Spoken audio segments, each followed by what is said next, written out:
Vote না দিলে জামু বাপের বাড়ি। শোবিজের ঝলমলে দুনিয়া থেকে রাজনীতির মাঠে এসেছে নায়ক গায়ক সহ বহু শিল্পী। ক্ষমতার লোভে রাজধানী ঢাকার ধানমন্ডিতে তৎকালীন ক্ষমতাশীল আওয়ামী লীগের পার্টি অফিসে অবাধ যাতায়াত ছিল তাদের।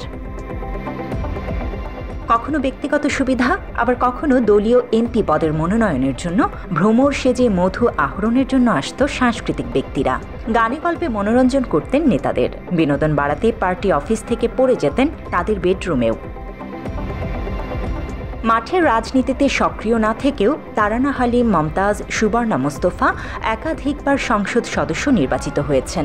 গণমানুষের কথা না বলে নিজেদের স্বার্থে অবাধ সমর্থন দিয়েছেন গণতন্ত্রকে ধ্বংস করা শেখ হাসিনার স্বৈরশাসনকেও।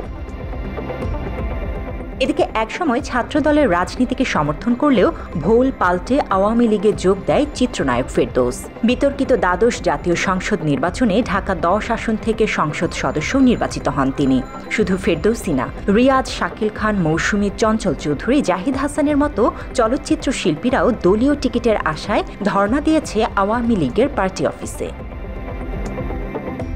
সর্বশেষ ছাত্র জনতার গণ অভ্যুত্থানে গুলি করে নির্বিচারে মানুষ হত্যাকেও সমর্থন জানিয়েছে এসব শিল্পীরা।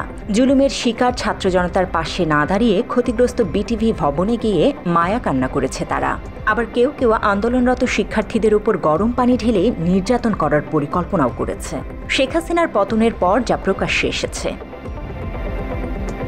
সাবেক প্রধানমন্ত্রী শেখ হাসিনার পতনের পর গা ঢাকা দিয়েছে শোবিজের এসব সুবিধাভোগী তারকারা। স্বার্থের কারণে অন্যায়, অবিচার, জুলুম, নির্যাতনকে ঢালাওভাবে সমর্থন করায় এখনও প্রকাশ্যে আসতে পারেনি তারা। জান্নাতুল ফেরদৌস তমা, বাংলা এডিশন।